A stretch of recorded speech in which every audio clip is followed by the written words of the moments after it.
سلام میرا ان لوگوں کے لیے ہے جو ساری کی نعمت سے مالا مال ہو رہے ہیں. ان کے لیے گزارش یہ ہے کہ نماز تہجد کا اہتمام ضرور کریں. اس کی اتنی فضیلت ہے کہ میں آپ کو بیان نہیں کر سکتا. دیکھیں آپ نے باقی سارے مہینوں میں تہجد پڑھنا سب سے زیادہ مشکل ہے، اور ماہ رمضان المبارک میں تہجد پڑھنا اتنا آسان ہے کہ جس کی حد جس بندے نے ساری کرنی ہے وہ تو تہجد کی نماز پڑھ سکتا ہے. اللہ کے محبوب علیہ السلام تشریف فرما تھے، حضرت جبرائیل امین کہا اللہ کے محبوب میں آپ کو ایک بات بتاؤں. فرمایا مفہوم حدیث کرنے لگا ہوں. سرکار نے فرمایا کہ جبرائیل کیا ہے؟ فرمایا یا رسول اللہ آپ کی امت کی عزت اللہ نے تہجد کی نماز میں رکھی ہے. جو بندہ تہجد کی نماز کا اہتمام کرتا ہے اللہ اسے عزت عطا فرماتا ہے. اس کے معاشرے میں عزت ہے، گھر میں عزت ہے، سوسائٹی میں عزت ہے، اس کے کاروبار میں، دکانداری میں، جہاں پر وہ کام کر رہا ہے اس کے کلیگوں میں اللہ اسے عزت عطا کرتا ہے. میرے بھائیوں آج عزت کون نہیں چاہتا کہ اس کی لوگ عزت کریں، اس کو لوگ پہچانیں. تو آج ماہ رمضان المبارک ان ساعتوں میں جب اللہ نے ہمیں صبح اٹھنے کی توفیق دی ہے تو سب سے پہلے اہتمام کریں تہجد پڑھنے میں.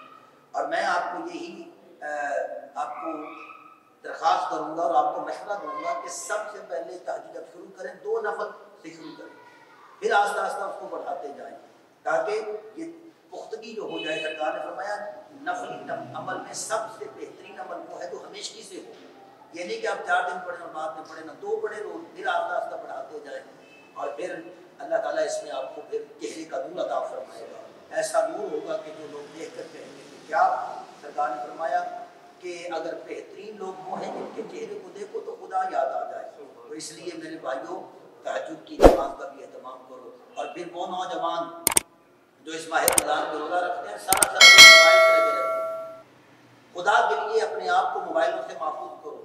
وقت جتنا آپ کو ضرورت ہے بس اتنا موبائل کو سنو اور سوشل میڈیا سے اور ان چیزوں سے، موبائل کی فضول چیزوں سے اپنے آپ کو محفوظ کرو. ہاں سوشل میڈیا پہ کسی عالم کو سنو، قرآن سنو، اچھے کاریوں کو سنو، لیکن گانے اور ایسی فوش چیزوں سے اپنے آپ کو محفوظ فرماؤ. کیونکہ صدقہ جیسے صدقہ جاریہ ہوتا ہے اسی طرح صدقہ گناہ جاریہ بھی ہے. اگر آپ کسی کو غلط پوسٹ کر دیتے ہیں تو وہ جہاں تک جائے گا اس کا گناہ آپ کے ذمہ بھی ہے. اس لیے اچھی باتوں کو آگے پہنچائیں. ایسی بری بات جو ہو جس کا آپ کو پتہ نہیں اس کو خدا کے لیے آگے نہ پہنچائیں.